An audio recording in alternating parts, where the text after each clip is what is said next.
السلام عليكم ورحمة الله. تصريحات نارية من زين الدين زيدان أسطورة الكرة الفرنسية ذو الأصول الجزائرية بعد مباراة الجزائر والسودان وتألق ابنه رفقة منتخب الجزائر وفوز الجزائر بالثلاثية على السودان.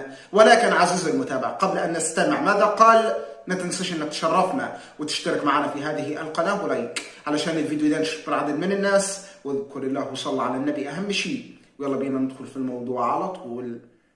طبعا شاهدنا جميعا إخواني الكرام أن زين الدين زيدان وابنه الآخر كانا يشاهدان مباراة المنتخب الجزائري أمام السودان، ويشاهدان طبعا ابن زين الدين زيدان الآخر لوكا زيدان حارس منتخب الجزائر في المدرجات. وشاهدنا بعض اللقطات لهم طيلة المباراة وهم سعيدون جدا بانتصار المنتخب الجزائري ويتفاعلون مع كل الهجمات، وبالأخص هجمات عادل بولينا في آخر الدقائق وتصديات النجم لوكا زيدان. وقال زين الدين زيدان بالنص عقب تلك المباراة حينما سأله أحد الصحفيين: ما رأيك في أداء المنتخب الجزائري ولماذا شاهدت المباراة وما رأيك في أداء ابنك لوكا زيدان؟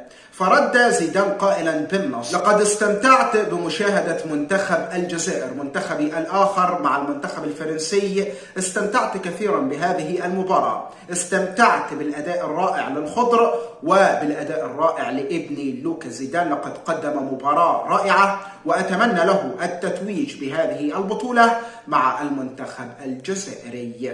هذا ما قاله زين الدين زيدان. تعالوا بينا نشوف بعض ردود فعل الشعب العربي على ما قاله زيدان. أول شخص جزائري معنا قال: مرحبا بك في بلدك الجزائر، أتمنى أن تكون المدير الفني للجزائر في يوم من الأيام، ألف مبروك 1 2 3 في فلاجري.